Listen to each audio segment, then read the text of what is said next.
Shalom, saudaraku sahabat setia pendengar program Digital Preaching. Saya Pendeta Ranu Wijayanto, pendeta yang melayani di Calon Resort GKI Tapin. Boleh menyapa saudara di hari ini, Senin 19 Mei 2025, dengan bagian firman Tuhan yang terdapat di dalam kitab 1 Samuel pasal yang ke-20 ayat yang pertama hingga yang ke-23.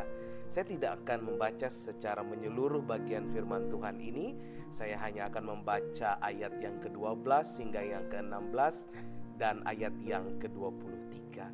Bagian firman Tuhan ini diberi judul perikop perjanjian antara Daud dan Yonatan. Bunyinya demikian. Lalu berkatalah Yonatan kepada Daud, "Demi Tuhan Allah Israel, besok atau lusa, kira-kira waktu ini, aku akan memeriksa perasaan ayahku. Apabila baik keadaannya bagi Daud, masakan aku tidak akan menyuruh orang kepadamu dan memberitahukannya kepadamu. Tetapi apabila ia, ayahku, memandang baik untuk mendatangkan celaka kepadamu, beginilah kiranya Tuhan menghukum Yonatan. Bahkan lebih lagi daripada itu, sekiranya aku tidak menyatakannya kepadamu dan membiarkan engkau pergi, sehingga engkau dapat berjalan dengan selamat, Tuhan kiranya menyertai engkau, seperti ia menyertai ayahku dahulu. Jika aku masih hidup, bukankah engkau akan menunjukkan kepadaku kasih setia Tuhan? Tetapi jika aku sudah mati, janganlah engkau memutuskan kasih setiamu terhadap keturunanku sampai selama-lamanya. Dan apabila Tuhan melenyapkan setiap orang dari musuh Daud dari muka bumi, janganlah nama Yonatan terhapus dari keturunan Daud, melainkan kiranya Tuhan menuntut balas daripada musuh-musuh Daud." Ayat yang ke-23.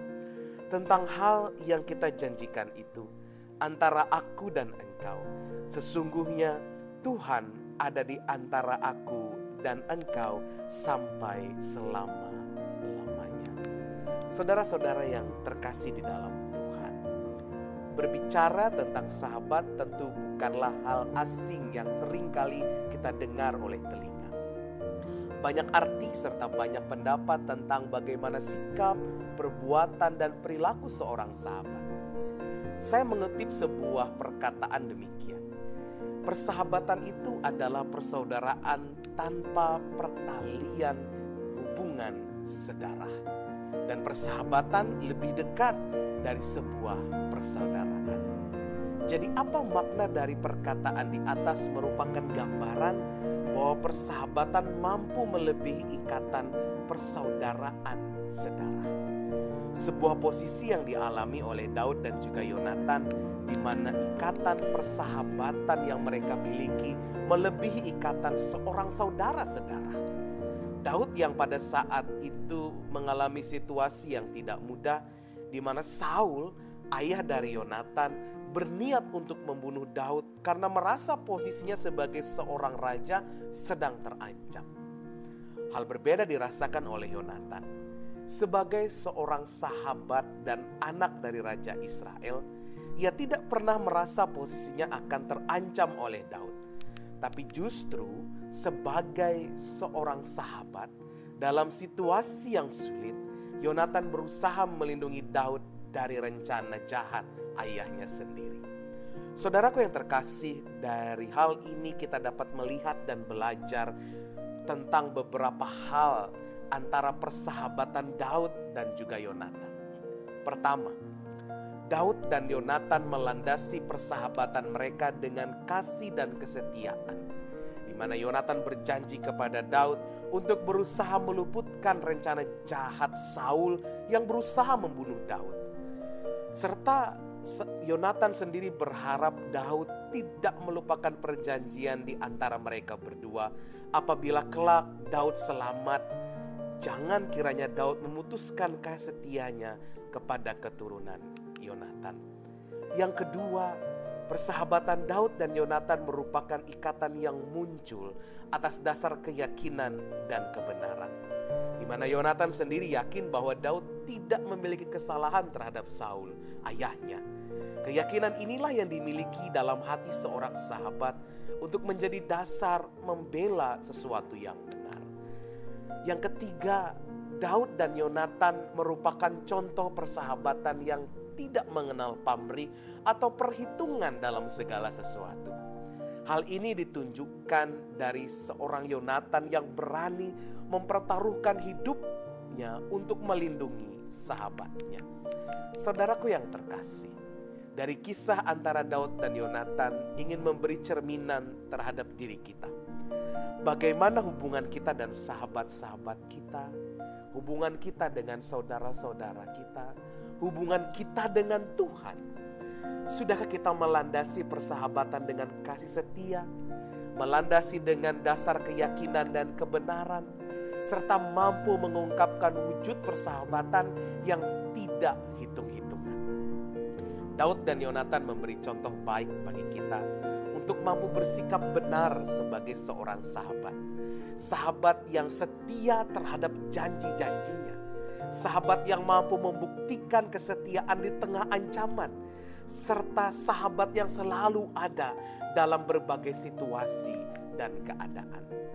Sekarang ini sebagai seorang beriman, saya mau mengatakan bahwa Kristus adalah sahabat sejati kita. Dia berjanji akan selalu ada dan menyertai segala sesuatu yang kita hadapi dalam keadaan apapun. Maka sebagai sahabat Kristus, jangan sampai kita mengingkari janji sebagai seorang sahabat. Janji iman kita kepada Kristus. Karena kita tahu sahabat sejati adalah mereka yang tetap ada walaupun dunia berkata kau tak lagi ada. Tuhan memberkati kita melalui firman-Nya. Mari kita berdoa. Bapa di sorga, terima kasih untuk kasih karunia dalam firman-Mu pada hari ini.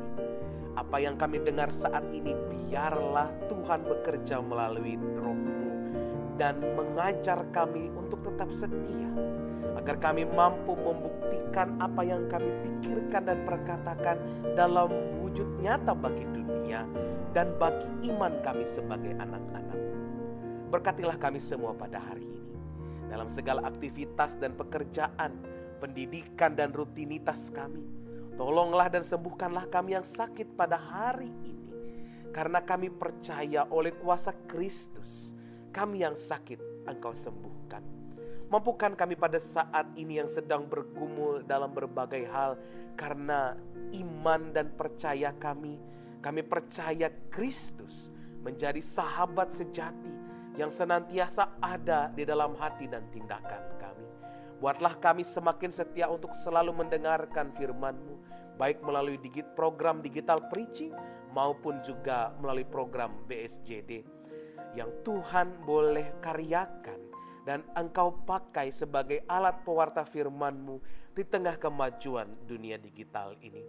Kami percaya dan kami serahkan segala ini kami ya Kristus. Di dalam nama Tuhan Yesus Kristus kami berdoa. Amin. Terima kasih saudara-saudara sudah meluangkan waktu untuk mendengarkan firman Tuhan. Sampai berjumpa kembali di lain waktu dan kesempatan. Kasih Tuhan Yesus Kristus menyertai kita semua. Shalom.